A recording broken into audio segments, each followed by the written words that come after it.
Hi everyone, in front of me I've got T-Tablet and let me share with you how to change the 3-button navigation into the gestures in this device.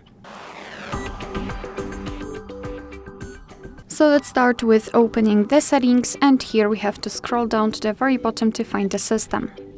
Then let's tap on gestures, so the second option, and choose system navigation.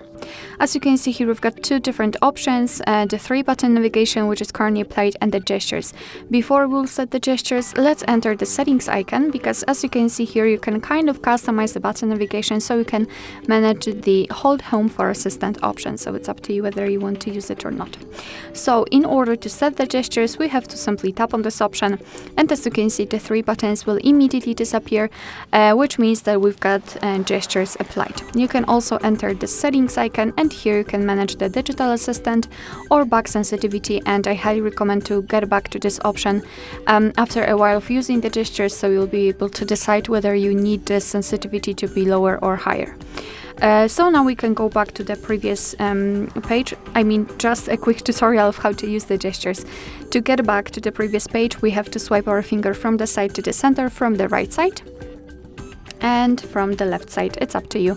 We should see at least this arrow, and then release the finger. If you want to get back directly to the home page, simply swipe your finger from the bottom to the center, and it should be a short and quick motion, just like that. And if you want to open the recents, repeat the gesture, however, elongate it a little bit and hold your finger somewhere here, like that. And after releasing the finger here, you can see the recents. Alright, so that will be all. Thank you so much for watching. I hope that this video was helpful, and if it was, please hit the subscribe button and leave the thumbs up.